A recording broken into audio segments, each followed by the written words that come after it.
Tulad ni Alice Go, target ding paharapin si Pastor Apollo Quiboloy sa isang komite sa Senado. Hihilingin yan sa korte ng senadorang nag-ungkat ng mga pang-aabuso umano ng religious leader. At nakatutok si Ian Cruz.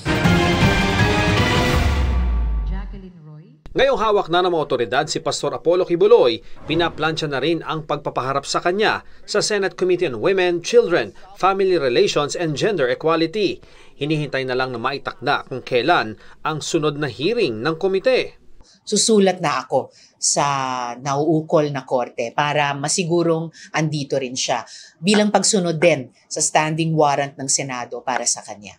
Marso pa na contempt sa Senado si Quiboloy dahil sa di pagdalo sa pagdinig ukol sa umunay sexual abuses sa ilang miyembro ng Kingdom of Jesus Christ.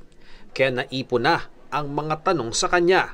Paano isinet up na yung mga taong ni-recruit niya bilang mga nananampalataya sa kanya at sa kanyang kingdom ay sa halip inabuso ng mga babae, pati yung mga menor de edad, mga lalaki, pero pinagmalupitan din niya yung mga pinilit niyang maglimos para pala sustentuhan lang yung kanyang marangyang pamumuhay. Yung mga effectively inhuman trafficking niya sa iba't ibang bahagi ng Pilipinas at pati sa ibang mga bansa.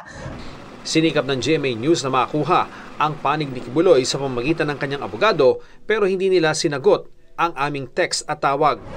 Si Senador Bato de la Rosa naman gusto ring malaman ang detalye ng pagsuko ni Quiboloy nitong linggo ng gabi.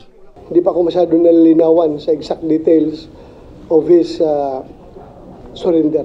Nandun ka lang sa loob, nagtatago. Gante, nasa loob ka lang. Kung mag-surrender ka, paano na-involve ang isap? Na wala mang isap doon sa loob. Di ba?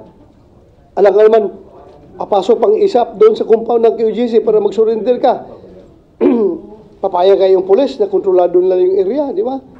Bukod sa mga kaso sa Pilipinas, nasa most wanted list din ng Federal Bureau of Investigation ng Amerika si Quiboloy dahil sa kasong conspiracy to engage in sex trafficking by force, fraud, and coercion, sex trafficking of children, at bulk cash smuggling.